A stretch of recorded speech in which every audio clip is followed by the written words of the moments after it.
안녕하세요. 6월 2일 금요일 마이드라에 오신 여러분들을 환영하고 축복합니다.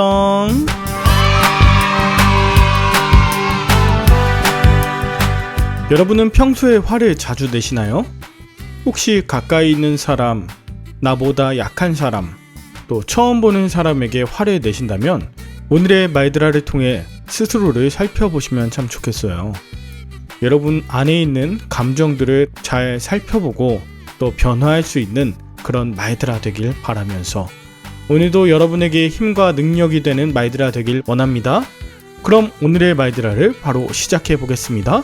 자, 출발!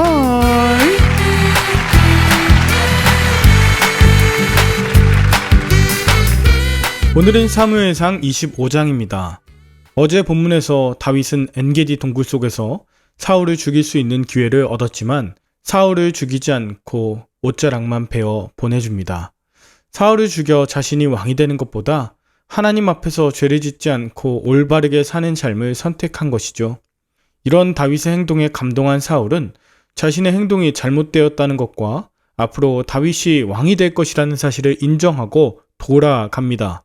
그리고 오늘 본문 1절에 들어서는 사무엘이 죽었다는 이야기가 나옵니다. 사무엘은 이스라엘의 영적 지도자로서 백성들의 존경을 받았었기에 백성들은 사무엘의 죽음을 무척 슬퍼하였죠. 사무엘은 왕을 세우고 패하는데 충성스럽게 쓰임받은 하나님의 종이었습니다. 아직 다윗이 왕위에 오르진 않았지만 다윗을 왕으로 삼고 하나님이 주신 사명에 충성하다 죽는 것, 이것이 가장 온전한 생명을 누린 인생이겠죠.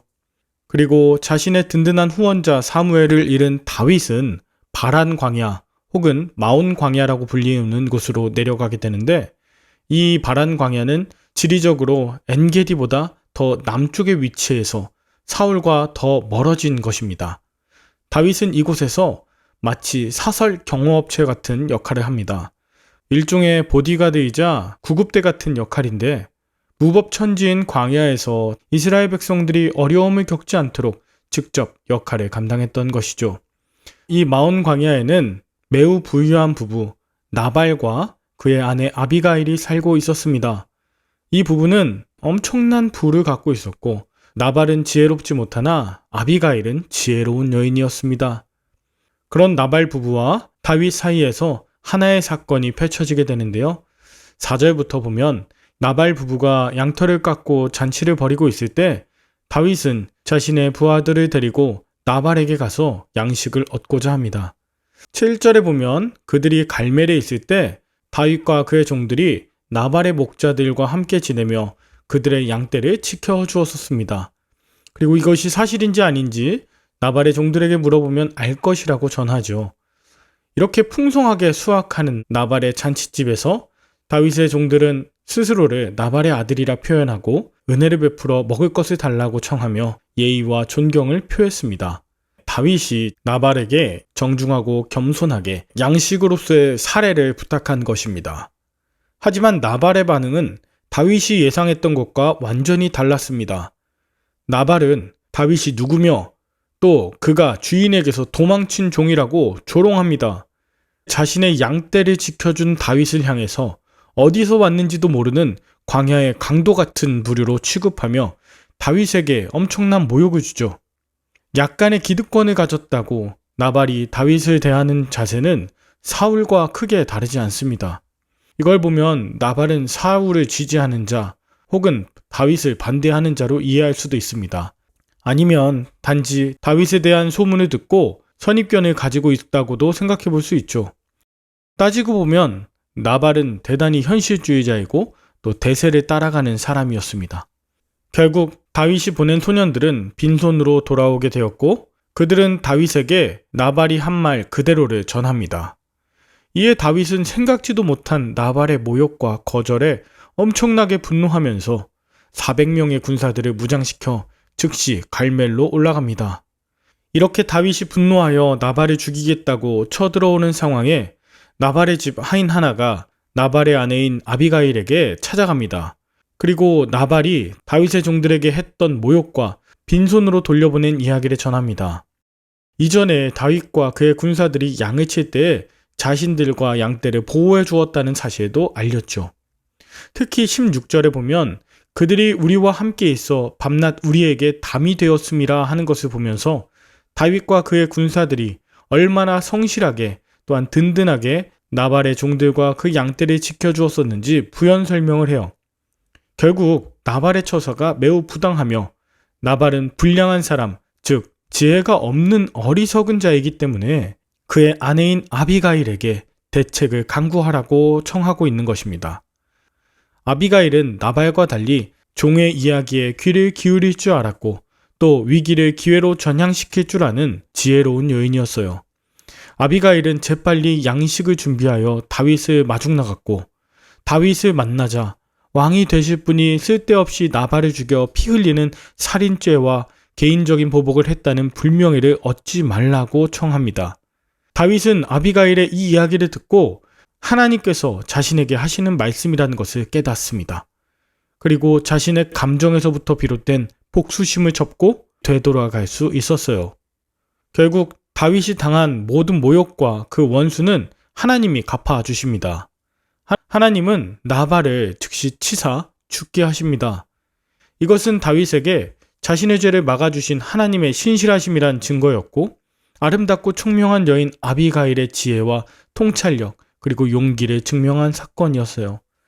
다윗은 하나님을 찬양한 후에 자신의 남편과 미래를 잃은 아비가일에게 청혼하죠. 그리고 그를 아내로 맞이합니다. 아비가일은 자칫 범죄하기 쉬운 다윗에게 하나님의 지혜로 충원하는 다윗의 돕는 배필이었던 것이죠. 여러분은 오늘 본문을 통해 무엇을 느끼셨나요? 저는 요즘 사무엘상을 묵상하면서 최근 몇 년간 있었던 많은 일들이 자꾸 떠오릅니다. 다윗처럼 사울을 죽이지 않고 어려운 중에도 나발의 양떼들을 보호했음에도 불구하고 나발로부터 자존심이 상하는 말, 마치 너는 주인에게서 쫓겨난 종이라며? 너는 이전에 있던 곳에서도 그랬다며? 하는 비난과 모욕을 들었을 때 참을 수 없는 분노를 느끼기도 했습니다. 그러나 시간이 지나고 오늘 본문을 볼 때에 사울에게는 한없이 관대했던 다윗이 나발에게는 크게 분노한 그런 모습을 보게 되었습니다. 그리고 그 이유에 대해 묵상하던 중에 자신의 멘토 사무엘을 잃고 슬펐던 다윗, 바란 광야까지 내려와 이 정도로 사울에게 양해하고 이해한다고 노력한 다윗. 그러나 그곳에서도 작은 사울, 즉 나발이 있었고 지나간 과거와 진정성을 모두 부정하는 듯한 조롱을 받아 다윗이 많이 힘들었던 것을 알 수 있었습니다. 저는 오히려 다윗이 저를 대신해 분노하는 것에 내심 고맙기까지 했는데요. 제가 그토록 싫어하고 폭력적이고 권위적인 모습을 닮아가지 않도록 늘 용서와 자비의 마음을 구하게 되었습니다. 그리고 말드라를 들으시는 많은 분들이 감정적으로 연약한 저를 회복시키신 아비가일이요 돕는 배필임을 알게 되었습니다. 때에 따라 제게 조언해주신 지혜로운 여러분들, 매일 아침 이 말드라가 하나님의 뜻을 찾아 알려주는 아비가일입니다.